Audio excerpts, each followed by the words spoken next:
ពិតព្រះអង្គម្ចាស់អ្នកណាយកកំបិតមកពិធីមង្គលការរបស់ខ្លួនតើស្រីរបស់យើងនឹងក្លាយជាក្នុងរាត្រីមង្គលការរបស់យើងគាត់បានយកកំបិតមកចាក់ខ្ញុំប៉ុន្តែខ្ញុំមិនខ្លាចគាត់ទេព្រោះខ្ញុំជាអ្នកទាយ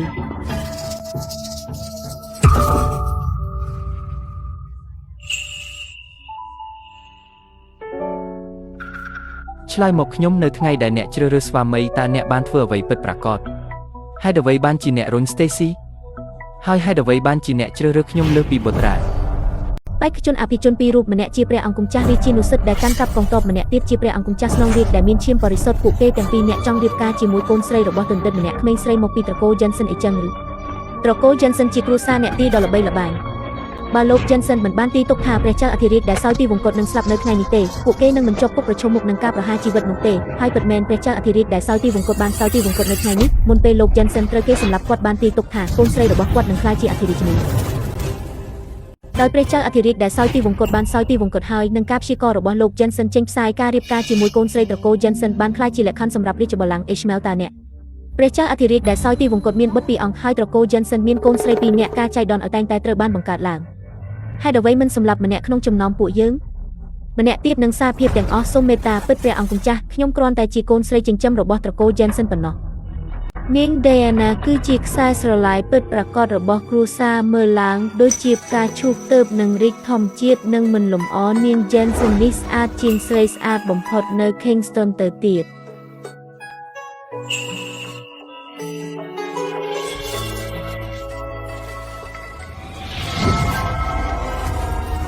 អ្នកស្រីញឹមមកព្រះអង្គម្ចាស់ស្នងរាជ Herbert ហាក់ដូចជាចិត្តល្អប៉ុន្តែទ្រង់ជាមនុស្សខុសខើនិងកំណាច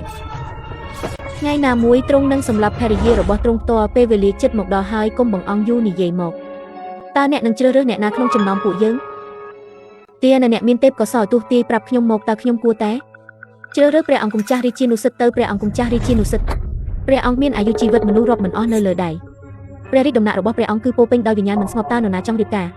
ខ្ញុំគិតថាដៃអាណាចង់ឲ្យប្អូនស្រីរបស់នាងរៀបការជាមួយបិសាចដើម្បីឲ្យនាងអាចរៀបការជាមួយព្រះអង្គម្ចាស់រាជទាយាទដែលមានមេត្តាជឿខ្ញុំទៅល្អខ្ញុំនឹងរៀបការជាមួយព្រះអង្គម្ចាស់រាជទាយាទ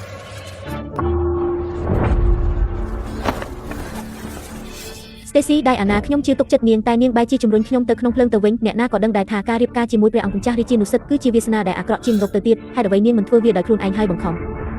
សូមអបអរសាទរព្រះអង្គម្ចាស់ក្មេងស្រីត្រកូល Jensen ជ្រើសរើសព្រះអង្គប្រកាសជាមានន័យថានាងបានមើលឃើញព្រះអង្គជាអធិរាជបន្ទាប់ដៃអាណាអ្នកណាក៏ចង់បានទ្រព្យសម្បត្តិនិងអំណាចដែរតែបើនាងទាំងពីរនាក់បងប្អូនស្រីចង់រៀបការជាមួយបុរសតែមួយខ្ញុំមិនប្រកាន់ទេខ្ញុំនឹងរៀបការជាមួយព្រះអង្គម្ចាស់រាជានុសិទ្ធ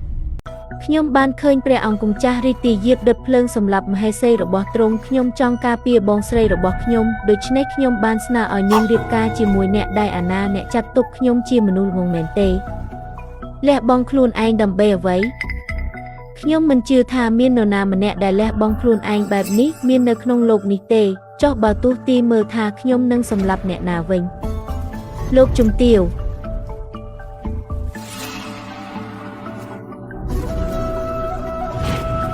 អ្នកនឹងមិនសម្លាប់ខ្ញុំទេអ្នកចាត់ទុកខ្ញុំជាមនុស្សងងមែនទេខ្ញុំគិតថាអ្វីគ្រប់យ៉ាងដែលអ្នកបាននិយាយគឺជាការកុហកហើយសិល្បៈដែលអ្នកហៅថាការព្យាករនោះគឺคล้ายៗការពិតគឺថាគ្រួសាររបស់អ្នកបានបង្កើតការកុហកដ៏ធំមួយដើម្បីឲ្យអ្នកក្លាយជាអធិរាជនី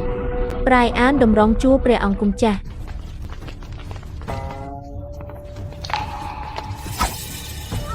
និយាយការពិតទៅខ្ញុំនឹងទុកជីវិតនាងខ្ញុំកំពុងនិយាយការពិត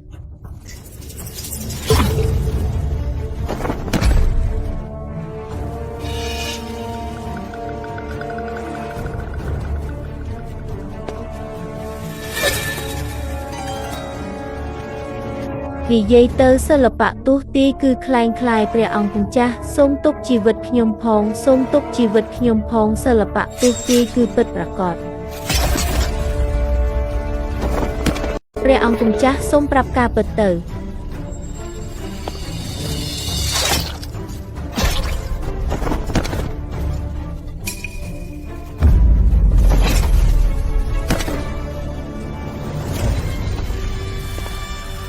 ខ្ញុំបានប្រាប់អ្នកពីអ្វីពួកអ្នកទស្សន៍ទាយគឺសុទ្ធតែជាមនុស្សអាត្មានិយមអ្នកមិនខ្វល់ពីជីវិតមនុស្សទេព្រះអង្គម្ចាស់តើទ្រង់មិនចង់ដឹងពីជោគវាសនារបស់ទ្រង់ទេ